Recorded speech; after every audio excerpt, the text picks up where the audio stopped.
Ladies and gentlemen, the President of the United States and the Prime Minister of the State of Israel.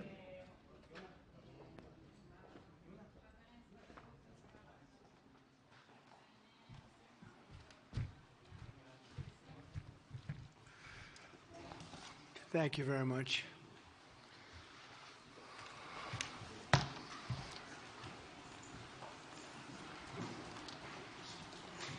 That's a lot of press. Congratulations. You bring them out. You really bring them out. Today, I'm delighted to welcome Israeli Prime Minister Benjamin Netanyahu back to the White House. It's a wonderful feeling and a wonderful event. We had fantastic talks. And thank you very much with your staff. He's the first foreign head of state to visit during our administration. And Bibi, I want to say it's an honor to have you with us. Over the past 4 years, the U.S. and the Israeli alliance has been tested more than any time in history. But the bonds of friendship and affection between the American and Israeli people have endured for generations, and they are absolutely unbreakable. They are unbreakable. I'm confident that under our leadership, the cherished alliance between our two countries will soon be stronger than ever. We had a great relationship. We had great victories together 4 years ago. Not so many victories over the past 4 years, however. In my first term, Prime Minister and I forged a tremendously successful partnership that brought peace and stability to the Middle East like it hadn't seen in decades. Together we defeated ISIS. We ended the disastrous Iran nuclear deal, one of the worst deals ever made, by the way, and imposed the toughest ever sanctions on the Iranian regime. We starved Hamas and Iran's other terrorist proxies, and we starved them like they had never seen before. Resources and support disappeared for them. I recognized Israel's capital, opened the American embassy in Jerusalem, and got it built, by the way. Built it too, just not only designated it, but got it built at a price that nobody's seen for 40 years. We got it built. It's beautiful, all Jerusalem stone, right from nearby, and it's something that's very special. And recognized Israeli sovereignty over the Golan Heights, something that they talked about for 70 years, and they weren't able to get it, and I got it. And with the historic Abraham Accord, something that was really an achievement that was, I think, going to become more and more important because we achieved the most significant Middle East peace agreements in half a century, but the Abraham Accords in particular, and I really believe that many countries will soon be joining this amazing peace and economic development transaction. It really is a big economic development transaction.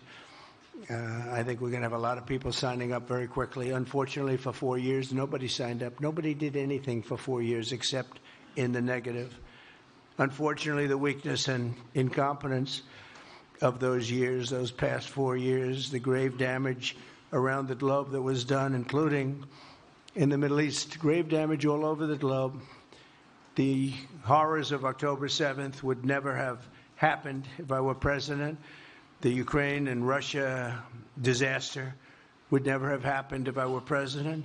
Over the past 16 months, Israel has endured a sustained, aggressive, and murderous assault on every front, but they fought back bravely. You see that and you know that. What we have witnessed is an all-out attack on the very existence of a Jewish state in the Jewish homeland. The Israelis have stood strong and united in the face of an enemy that has kidnapped, tortured, raped, and slaughtered innocent men, women, children, and even little babies. I want to salute the Israeli people for meeting this trial with courage and determination and unflinching resolve. They have been strong. In our meetings today, the Prime Minister and I focused on the future, discussing how we can work together to ensure Hamas is eliminated and ultimately restore peace to a very troubled region. It's been troubled, but what's happened in the last 4 years has not been good. I want to thank Prime Minister Netanyahu for working closely with my transition team, the Special Envoy Steve Witkoff, who's here somewhere. Steve? Stand up, Steve, please. What a job you've done. What a good job you've done. Proud of you. Done a fantastic job. National Security Advisor Mike Waltz. Thank you, Mike, for working so well with us. Thank you. We have, in addition, Marco Rubio, who is on the phone right now, listening to every single word that we say, and he's going to be great. And Pete, congratulations. And Scott, congratulations. I see you're here. And Caroline's been doing a great job. She's really probably talked about more than anybody here. She's done a fantastic job, and thank you very much, Caroline. We're proud of you. But we'll only be satisfied when all of these problems are solved, and we have the team to solve them, and that's going to happen. And it's going to happen, I think, very quickly.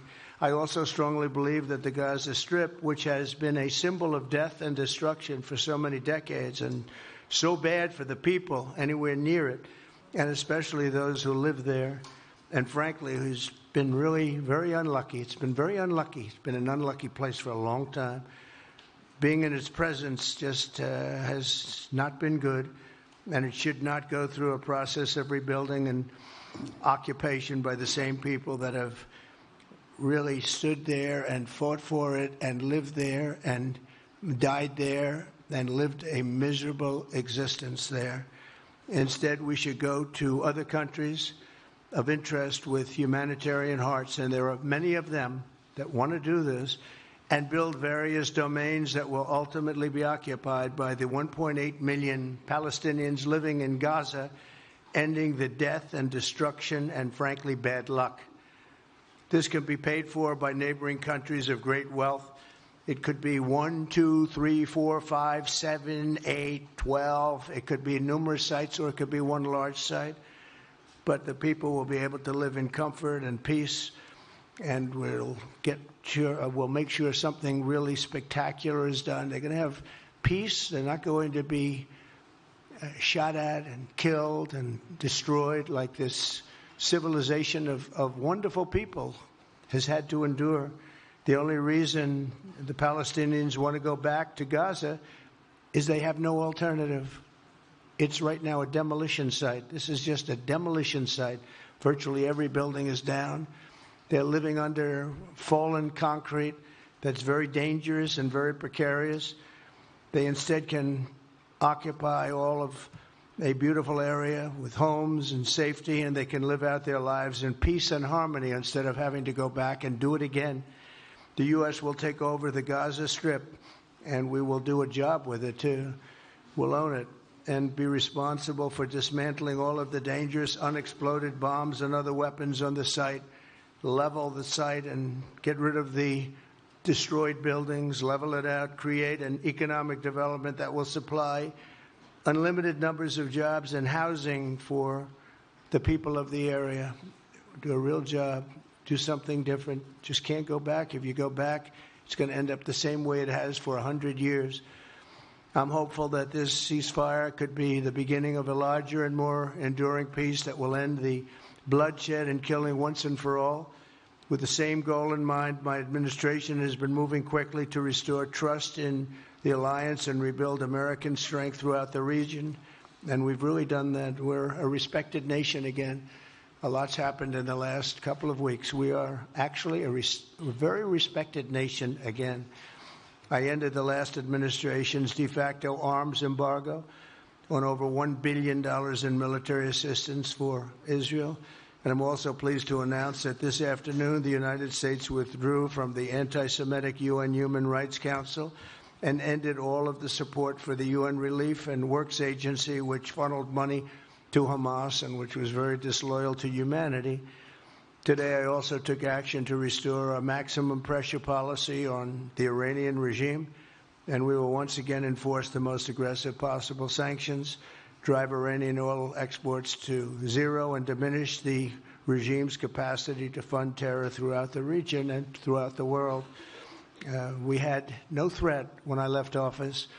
Iran was not able to sell oil. Nobody was buying oil because I said, don't buy it. If you buy it, you're not doing any business with the United States. And Hamas was not being funded. Hezbollah was not being funded. Nobody was being funded. There would never have been an October 7th. 2 weeks ago, I once again designated the Houthis as a terrorist organization. They're trying to destroy world shipping lanes, and that's not going to happen. And over the weekend, I ordered airstrikes against senior ISIS leaders hiding in the caves of Somalia and took them out. Here in America, we've begun the process of deporting foreign terrorists, jihadists, and Hamas sympathizers from our soil, just as we have people that are extremely evil, and we're sending them out of our country. They came from jails. They came from mental institutions and insane asylums, and they were dumped into our country. They're gang members. We're getting them out at numbers that nobody can actually believe. And every single country is taking those people back. They said they would never take them back, and they're all taking them back, and they're taking them back very gladly. And I recently signed an executive order combating the vile wave of anti-Semitism that we've seen in the aftermath of the October 7th attacks. Together, America and Israel will renew the optimism that shined so brightly just 4 years ago. It was really a bright, beautiful light. We will restore calm and stability to the region and expand prosperity, opportunity, and hope to our nations and for all people of the Middle East, including the Arab and Muslim nations. Very important. We want the Arab and Muslim nations to have peace and have tranquility and have great lives. I'd like to now invite Prime Minister Netanyahu to say a few words, and we'll take some questions afterwards. Thank you very much. Thank you, Mr. President. I'm honored that you invited me to be the first foreign leader to visit the White House in your second term. This is a testament to your friendship and support for the Jewish state and the Jewish people. I've said this before. I'll say it again. You are the greatest friend Israel has ever had in the White House.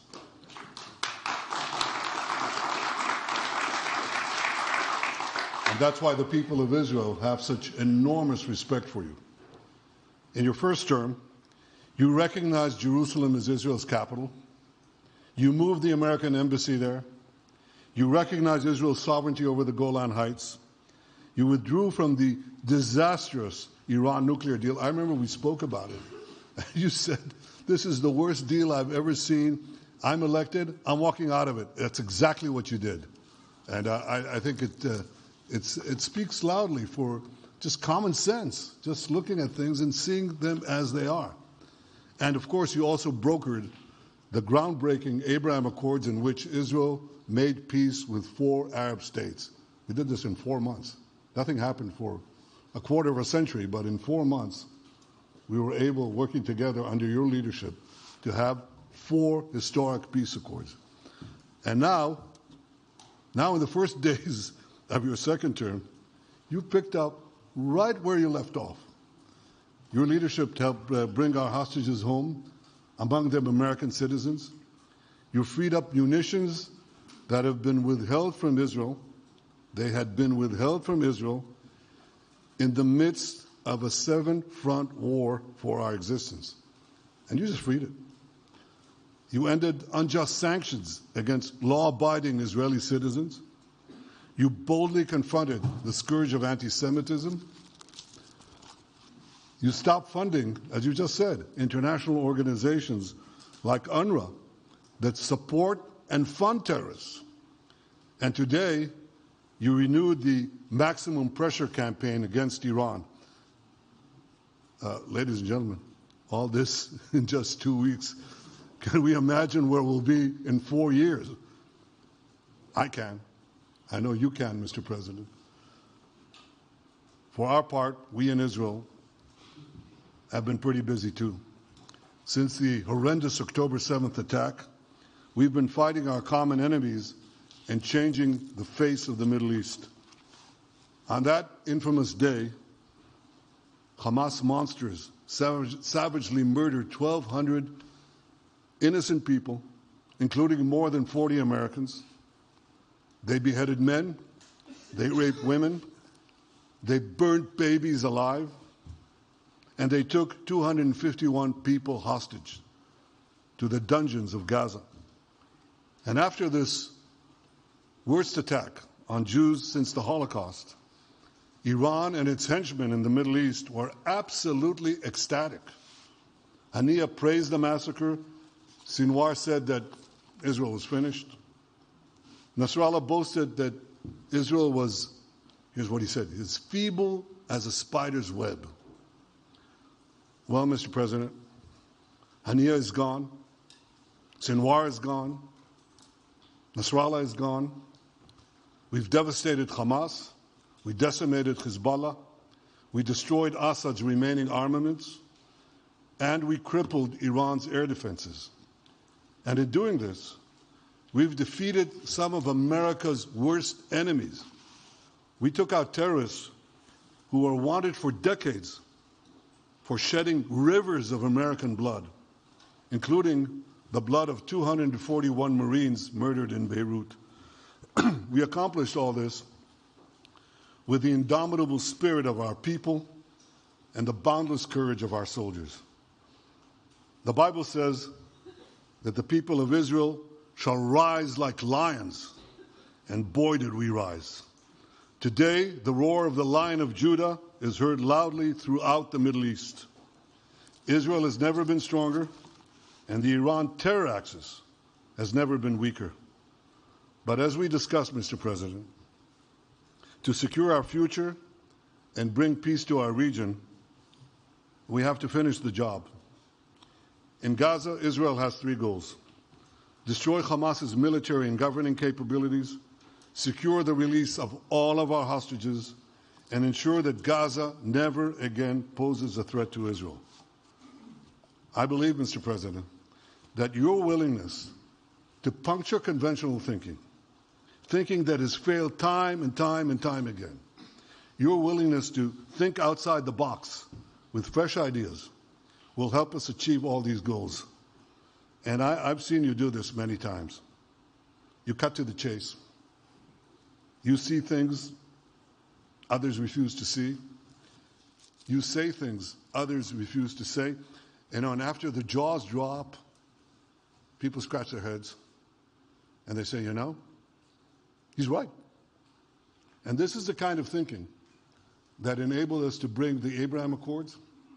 This is the kind of thinking that will reshape the Middle East and bring peace. We also see eye to eye on Iran. That's the same Iran that tried to kill us both. They tried to kill you, Mr. President. They tried through their proxies to kill me. We're both committed to rolling back Iran's aggression in the region and ensuring that Iran never develops a nuclear weapon. Mr. President, ladies and gentlemen, Israel will end the war by winning the war. Israel's victory will be America's victory. We will not only win the war, working together, we will win the peace. With your leadership, Mr. President, and our partnership, I believe that we will forge a brilliant future for our region and bring our great alliance to even greater heights. Thank you. Thank you very much, baby. Very nice. Thank you. And J.D. Vance, everybody. J.D., please, Vice President, stand up. He's been doing a good job. He's been working very hard on all things, but this in particular. We'll take some questions, please. Yes, ma'am. Go ahead, please. Go ahead. Yeah, go ahead. President, can a normalization deal with Saudi Arabia be achieved without the acknowledgement of a Palestinian state? That question for you too, Mr. Prime Minister. And Mr. President, given what you've said about Gaza, did the U.S. send troops to help secure the security vacuum? So Saudi Arabia is going to be very helpful, and they have been very helpful. They want peace in the Middle East. It's very simple. We know their leader and their leaders very well. They're wonderful people, and they want peace in the Middle East. As far as Gaza is concerned, we'll do what is necessary. If it's necessary, we'll do that. We're going to take over that peace, and we're going to develop it, create thousands and thousands of jobs, and it'll be something that the entire Middle East can be very proud of.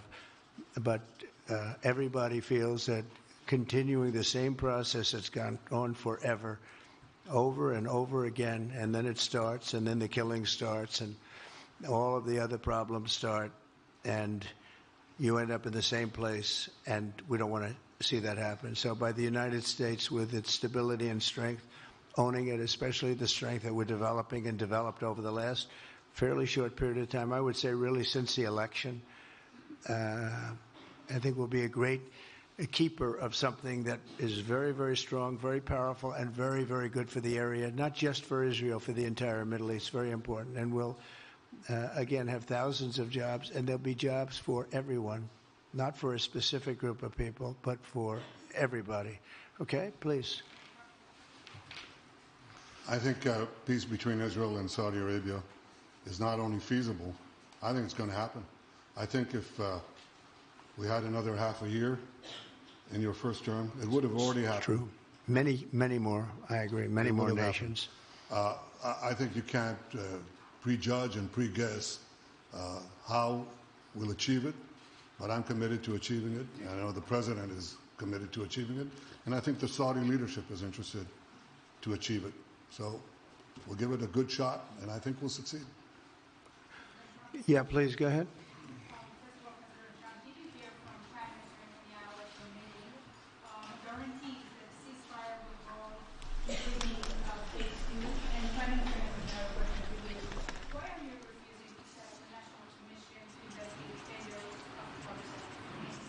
Well, I can't tell you whether or not the ceasefire will hold. We've done, I think, a very masterful job. We weren't helped very much by the Biden administration, I can tell you that. But we've gotten quite a few hostages out. We're going to get more out. But we're dealing with very complex people. And we are going to see whether or not it holds. We certainly want to have more come out. They've come out damaged in many ways, very damaged people. But they're going to get better, and they're going to be strong, and they're going to have a good life. And we hope to get as many as possible out. Whether or not it holds, I don't know. We hope it holds. We hope it holds. I think that at the appropriate time, which I think will enable us to really investigate what happens, what were the causes of the failures, by an independent commission that will be accepted by the majority of the people. We don't want it accepted by one half of the people and not the other. I think we should have it, and we should find out exactly what happened. I'm insisting on it. And believe me, it'll surprise a lot of people when it happens. Kelly, go ahead. You are outlining something that is really quite striking tonight. You are talking about... Thank you, Mr. President, Mr. Prime Minister. You are talking tonight about the United States taking over a sovereign territory. What authority would allow you to do that? Are you talking about a permanent occupation there, redevelopment? And Mr. Prime Minister, do you see this idea as a way to expand the boundaries of Israel and to have a longer peace, even though the Israeli people know how important that land is to you and your citizens, just as the space is inherited by the Palestinians as well? I do see a long-term ownership position, and I see it bringing great stability to that part of the Middle East and maybe the entire Middle East. And everybody I've spoken to, this was not a decision made lightly. Everybody I've spoken to loves the idea of the United States owning that piece of land, developing and creating thousands of jobs with something that will be magnificent in a really magnificent area that nobody would know. Nobody can look because all they see is death and destruction and rubble and demolished buildings falling all over. It's just a terrible sight. I've studied it. I've studied this very closely over a lot of months, and I've seen it from every different angle. And it's a very, very dangerous place to be, and it's only going to get worse. And I think this is an idea that's gotten tremendous, and I'm talking about from the highest level of leadership, gotten tremendous praise. And if the United States can help to bring stability and peace in the Middle East, we'll do that. Bibi? I mentioned again tonight our three goals. And the third goal is to make sure that Gaza never poses a threat to Israel again. President Trump is taking it to a much higher level. He sees a different future for that piece of land that has been the focus of so much terrorism, so many attacks against us, so many trials and so many tribulations. He has a different idea. And I think it's worth paying attention to this. We're talking about it. He's exploring it with his people, with his staff. I think it's something that could change history. And it's worthwhile really pursuing this avenue. Yeah, please, go ahead. Go ahead. Right. President, I have a question for you. Can you hear me? Yeah. So before rebuilding Gaza again, obviously we'll take out all the hostages, and one of them is Don Alexander, an American soldier who is alive. How will you be assured that you will take out all the hostages and then rebuild? We're working very hard to get all the hostages. The word is all, and we are working very hard. So far, it's been moving along fairly rapidly, pretty much on schedule. I'd love to have them all out at one time, but we're taking them out, and tomorrow more are being released, and over the days more, and then we'll go into a phase 2. But we'd like to get all of the hostages, and if we don't, it will just make us somewhat more violent. I will tell you that, because they would have broken their word. Mr. Witkoff and his entire group have been working 24 hours around the clock, and they want them out, and promises have been made to them, and we'll see whether or not those promises will be kept. But we want all the hostages, that's right. How much time do you think it will take? Do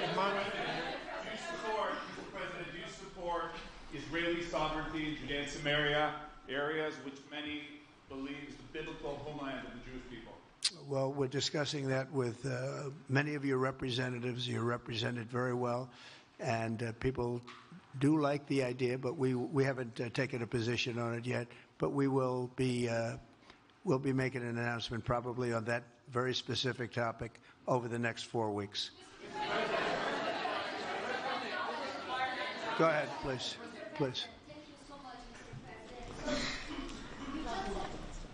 You just said that you think all the Palestinians should be relocated to other countries. Does that mean that you do not support a two-state solution? It doesn't mean anything about a two-state or one state or any other state. It means that we want to give people a chance at life. They have never had a chance at life because the Gaza Strip has been a hellhole for people living there. It's been horrible. Hamas has made it so bad, so dangerous, so unfair to people. And by doing what I'm recommending that we do, it's a very strong recommendation, but it is a strong recommendation. By doing that, we think we're going to bring perhaps great peace to long beyond this area. And I have to stress, this is not for Israel. This is for everybody in the Middle East, Arabs, Muslims. This is for everybody. This would be where they can partake in terms of jobs and living and all of the other benefits. And I think it's very important. It just doesn't work the other way. You know, you can't keep trying. They just has been going along for so many decades you can't even count. You just can't keep doing. You have to learn from history. You can't keep doing the same mistake over and over again. Gaza is a hellhole right now. It was before the bombing started, frankly. And we're going to give people a chance to live in a beautiful community that's safe and secure. And I think you're going to see a tremendous outflowing of support. I can tell you, I spoke to other leaders of countries in the Middle East, and they love the idea. They say it would really bring stability, and what we need is stability. Yes, sir, please. Go ahead. Thank you. Are you still committed to imposing sanctions on the ICC, despite the move being stalled in the Senate? And please, a question for the Prime Minister as well. The President has been very clear about his desire to achieve a deal with Saudi Arabia. How do you settle this if Israel is required to renew the war against Hamas in the future? Go ahead, Bibi. I think everybody understands that just as the President fought and defeated Al-Qaeda and ISIS, that we can't leave Hamas there because Hamas will continue the battle to destroy Israel. They'll do, when in this temporary ceasefire, one of their leaders comes out, you know what he says? We're going to do October 7th again, except we'll do it bigger. So obviously, you can't talk about peace neither with Hamas or in the Middle East if this toxic, murderous organization is left standing. Any more than you could make peace in Europe after World War II if the Nazi regime was left standing and the Nazi army was left standing. You want a different future? You got to knock out the people who want to destroy you and destroy peace. That's what we're going to do. I think that will also usher in, actually, the peace with Saudi Arabia and with others. And I think there will be others, too. Yes, ma'am. Go ahead. As a high expectation from you. Do you have any plan to change Afghanistan situation? Are you able to recognize Taliban? Because I'm an Afghan journalist, Afghan suffered woman. Any comment about Afghanistan? What's your future plan for Afghan people, especially Afghanistan? I have a little hard time understanding you. Where are you from? Oh. Actually, it's a beautiful voice and a beautiful accent. The only problem is I can't understand a word you're saying. But I just say this, good luck. Live in peace. Go ahead, please. That's okay. Yeah, please. Prime Minister, you said earlier today that it was tough for you to implement these sanctions on Iran, but you did indicate that you were willing to negotiate with them. What would that look like, and are you in conversations with them? And the same for the Prime Minister, sir. I hated doing it. I want Iran to be peaceful and successful. I hated doing it. I did it once before, and we brought them down to a level where they were unable to give any money. They had to survive themselves, and they had no money. They were essentially broke, and they had no money for, as I said, Hezbollah. They had no money for Hamas. They had no money for any form of terror. The 28, if you call it, the 28 sites of terror, they had no money for any of it. They had to do their own and focus on their own well-being. And I hated to do it then, and I hate to do it just as much now. And I say this, and I say this to Iran, who's listening very intently. I would love to be able to make a great deal, a deal where you can get on with your lives and you'll do wonderfully. You'll do wonderfully. Incredible people, industrious, beautiful, just an unbelievable group of people in Iran. And I know them well, have many friends from Iran and many friends that are Americans from Iran, and they're very proud of Iran. But I hated to do it, just so you understand. And I hope we're going to be able to do something so that it doesn't end up in a very catastrophic situation. I don't want to see that happen. I really want to see peace, and I hope that we're able to do that. They cannot have a nuclear weapon. It's very simple. I'm not putting restrictions. They cannot have one thing. They cannot have a nuclear weapon. And if I think that they will have a nuclear weapon, despite what I just said, I think that's going to be very unfortunate for them. If, on the other hand, they can convince us that they won't, and I hope they can. It's very easy to do. It's actually very easy to do. I think they're going to have an unbelievable future. Yeah, please, sir, go ahead. You just laid out your plan for Gaza. Yes. Can you lay out your plan for Ukraine and also... For Ukraine? For Ukraine, yes. You consider yourself a strong leader. You blamed your predecessor for letting Russia to take over Ukraine. Will you demand from Putin to get out of Ukraine, from sovereign territory of Ukraine? So we're dealing right now in the subject. I don't want to spend a lot of time because we're here for another reason, but we are having very good talks, very constructive talks on Ukraine. And we are talking to the Russians. We're talking to the Ukrainian leadership. It would have never happened. That would have never happened. It should have never happened. I get reports every week, the number of soldiers, mostly soldiers now. The cities have been largely demolished. You talk about a very sad sight to see. We talk Gaza. Well, many of these cities look as bad as Gaza and worse, what's happened to them. And I want to see that end. And I want to see it end for one simple reason, the life of young people being absolutely obliterated on both sides. You probably have 700,000 Ukrainian soldiers dead, 800,000, maybe more Russian soldiers dead. It's very flat land, and the only thing that's going to stop a bullet is a human body. In this case, usually soldiers. And the numbers are staggering when you hear the real numbers in Ukraine, what the numbers are. And this doesn't include the cities that have been demolished and all of the people that were killed. So I want to see it stopped. We're having very good talks, and I think we're going to get it. I think something will be hopefully dramatically, it will rise above everything. You can't let this continue.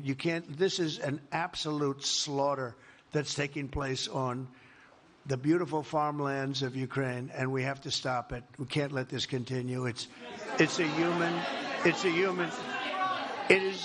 human tragedy, and we're going to try very hard to stop it. Yeah, please, go ahead, sir. Go ahead. Mr. President, thank you very much. Mr. President, what's your view about Palestinian leader Abbas' role in all the regional changes you want to do? And a question for the Prime Minister, what's your view on President Trump wanting to reach a deal with Iran and not a much more active military stance towards it? Go ahead, baby. Go ahead. I think the President just said something that I think is the pivot of everything that we're talking about. He said Iran cannot have a nuclear weapon.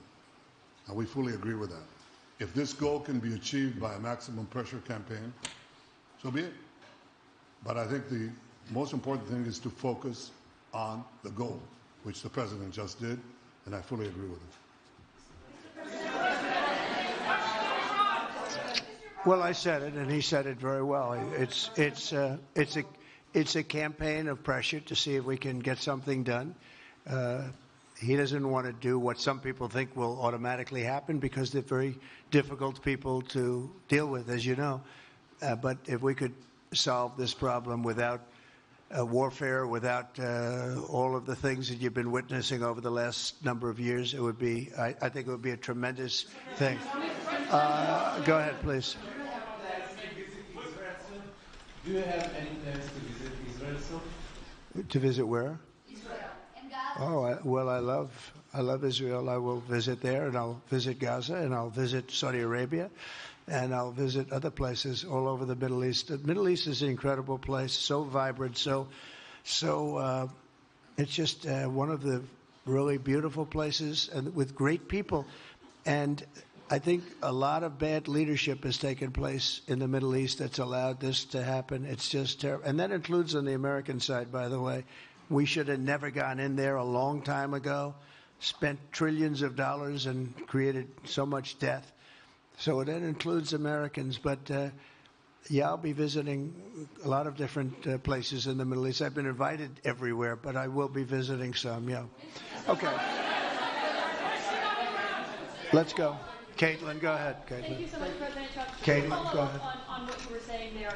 Say it. Go ahead, please. Just to follow up on what you were saying about the Gazans leaving Gaza, going to other countries. One, where exactly are you suggesting that they should go? And two, are you saying they should return after it's rebuilt?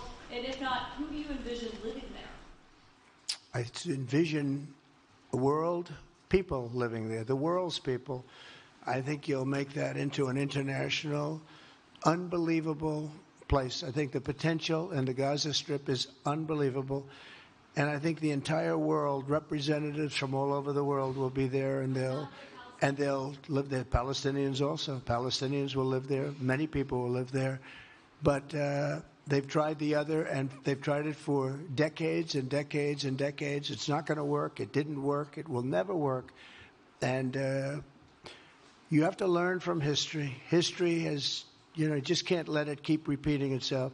We have an opportunity to do something that could be phenomenal. And I don't want to be cute. I don't want to be a wise guy, but the Riviera of the Middle East, this could be something that could be so bad. This could be so magnificent. But more importantly than that is the people that have been absolutely destroyed that live there now can live in peace in a much better situation because they're living in hell. And those people will now be able to live in peace. We'll make sure that it's done world class. It'll be wonderful for the people. Palestinians mostly we're talking about. And I have a feeling that despite them saying no, I have a feeling that the king in Jordan and that the general president, but that the general in Egypt will open their hearts and will give us the kind of land that we need to get this done, and people can live in harmony and in peace. Thank you all very much. Thank you. Thank you very much. Thank you.